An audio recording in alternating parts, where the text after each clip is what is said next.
Chapter 30. The next day was Zigzag's birthday, or so he said. Zigzag lay in his cot as everyone headed outside. I get to sleep in because it's my birthday. Then a little while later he cut into the breakfast line just in front of Squid. Squid told him to go to the end of the line. "Hey, it's my birthday," Zigzag said, staying where he was. "It's not your birthday," said Magnet, who was standing behind Squid. "Is too," said Zigzag. "July 8th. Stanley was behind Magnet. He didn't know what day of the week it was, let alone the date. It could have been July 8th, but how would Zigzag know?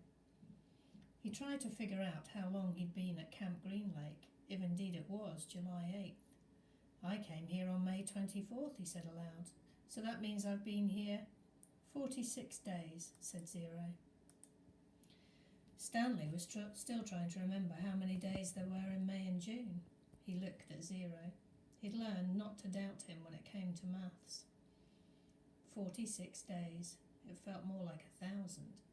He didn't dig a hole that first day, and he hadn't dug one yet today.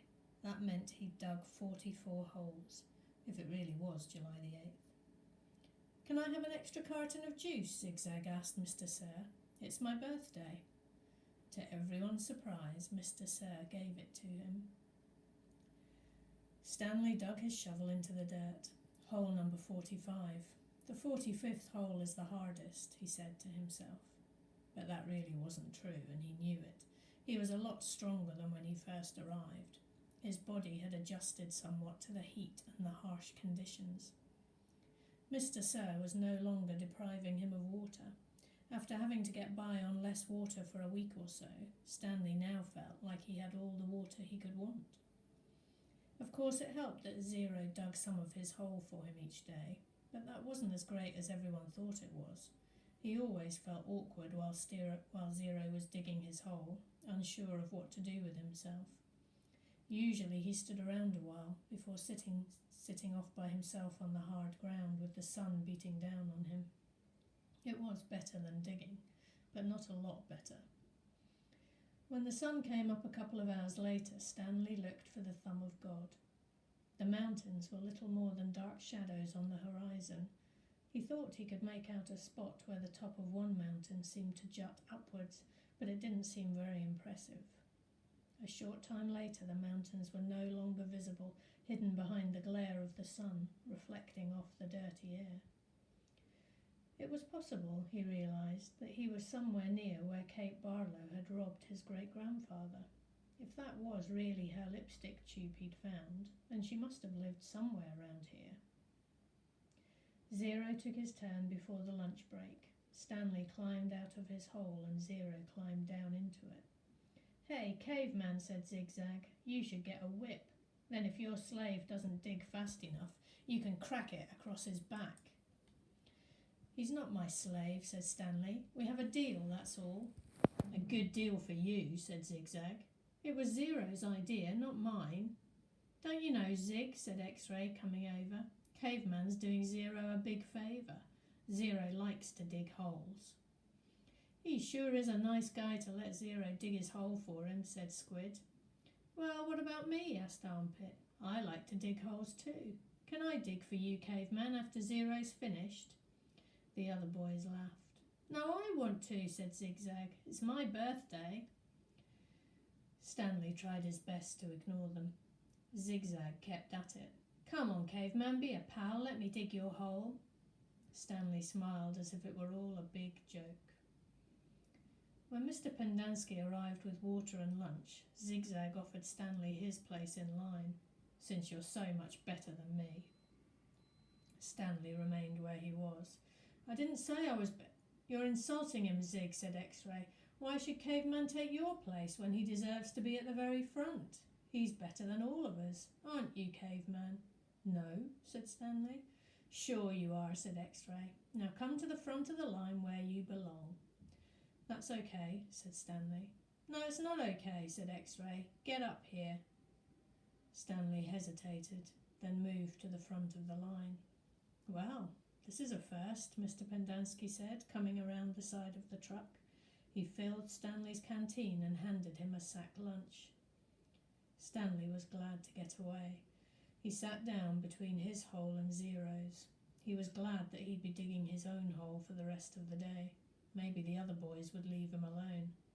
Maybe he shouldn't let Zero dig his hole for him anymore, but he needed to save his energy to be a good teacher. He bit into his sandwich, which contained some kind of meat and cheese mixture that came in a can.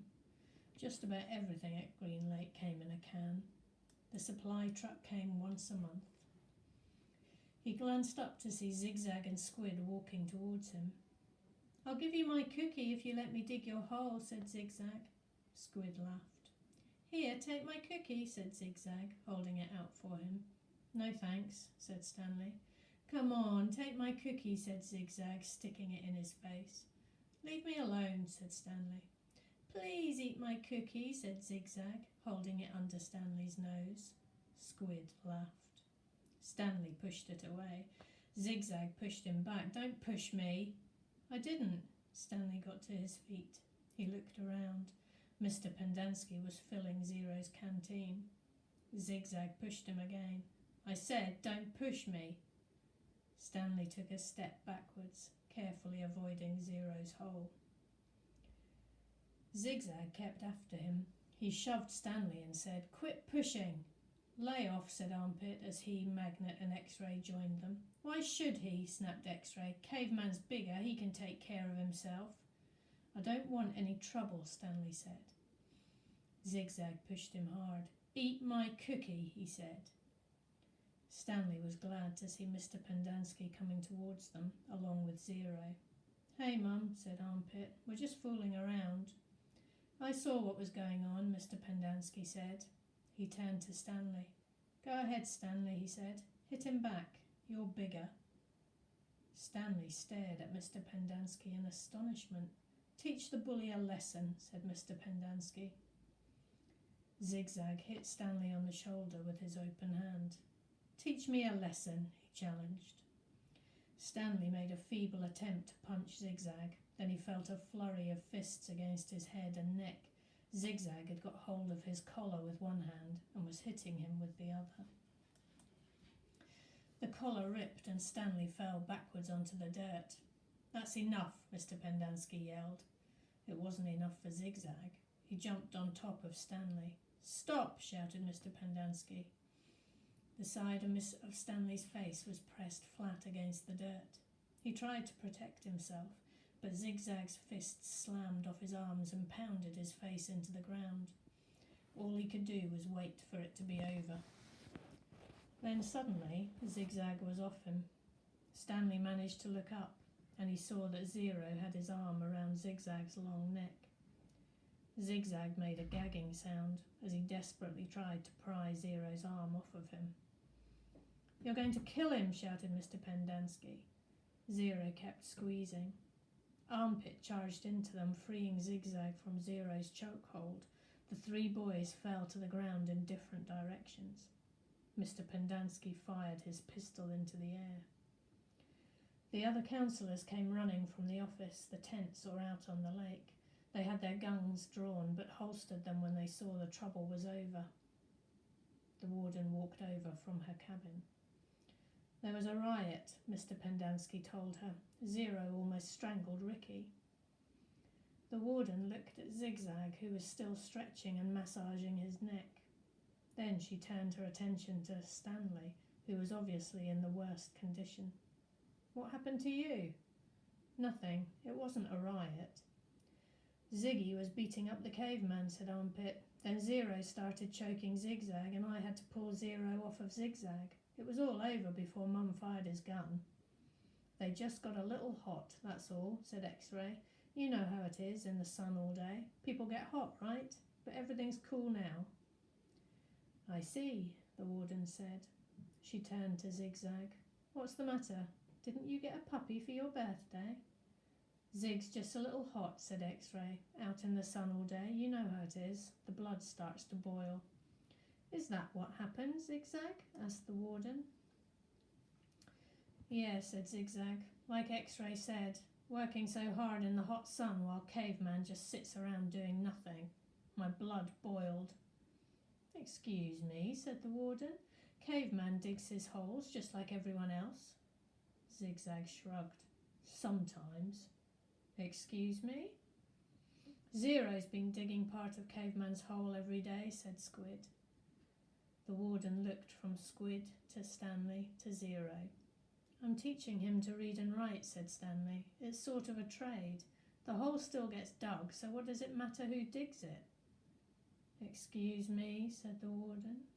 Isn't it more important for him to learn to read? Stanley asked. Doesn't that build character more than digging holes? That's his character, said the warden. What about your character? Stanley raised and lowered one shoulder. The warden turned to Zero. Well, Zero, what have you learned so far? Zero said nothing. Have you just been digging Caveman's hole for nothing? The warden asked him. He likes to dig holes, said Mr. Pendanski. Tell me what you learned yesterday, said the warden. Surely you can remember that. Zero said nothing. Mr. Pendanski laughed. He picked up a shovel and said, You might as well try and teach this shovel to read. It's got more brains than Zero. The at sound, said Zero. The at sound, repeated the warden. Well then, tell me, what does at spell? Zero glanced around uneasily. Stanley knew he knew the answer. Zero just didn't like answering questions. Cat, Zero said. Mr. Pendanski clapped his hands. Bravo! Bravo! The boy's a genius! At? Asked the warden. Zero thought a moment. Stanley hadn't taught him the F sound yet. F, Zero whispered. F, fat. How about H-A-T? Asked the warden. Stanley hadn't taught him the H sound either. Zero concentrated hard, then said, Chat. All the councillors laughed. He's a genius, all right, said Mr. Pendanski. He's so stupid he doesn't even know he's stupid. Stanley didn't know why Mr. Pendanski seemed to have it in for Zero. If Mr. Pendanski only thought about it, he'd realise it was very logical for Zero to think that the letter H made the ch sound. Okay, from now on I don't want anyone digging anyone else's hole, said the warden, and no more reading lessons. I'm not digging another hole, said Zero. Good, said the warden. She turned to Stanley. You know why you're digging holes? Because it's good for you. It teaches you a lesson. If Zero digs your hole for you, then you're not learning your lesson, are you? I guess not, Stanley mumbled, although he knew they weren't digging just to learn a lesson. She was looking for something that belonged to Kissing Kate Barlow. Why can't I dig my own hole, but still teach Zero to read? He asked. What's wrong with that? I'll tell you what's wrong with that, the warden said. It leads to trouble. Zero almost killed Zigzag. It causes him stress, said Mr. Pendanski. I know you mean well, Stanley, but face it. Zero's too stupid to learn to read. That's what makes his blood boil, not the hot sun. I'm not digging another hole, said Zero. Mr. Pendanski handed him the shovel. Here, take it, Zero. It's all you'll ever be good for. Zero took the shovel, then he swung it like a baseball bat. The metal blade smashed across Mr. Pendanski's face. His knees crumpled beneath him. He was unconscious before he hit the ground. The councillors all drew their guns. Zero held the shovel out in front of him as if he were going to try to bat away the bullets. I hate digging holes, he said. Then he slowly backed away. Don't shoot him, said the warden. He can't go anywhere. The last thing we need is an investigation. Zero kept backing up, out past the cluster of holes the boys had been digging, then further and further out onto the lake. He's going to have to come back for water, the warden said. Stanley noticed Zero's canteen lying on the ground near his hole. A couple of the councillors helped Mr. Pendanski to his feet and into the truck. Stanley looked out towards Zero, but he had disappeared into the haze. The warden ordered the councillors to take turns guarding the shower room and rec room all day and all night. They were not to let Zero drink any water. When he returned, he was to be brought directly to her. She examined her fingernails and said, "It's almost time for me to paint my nails again." Before she left, she told the 6 remaining members of Group D that she still expected 7 holes.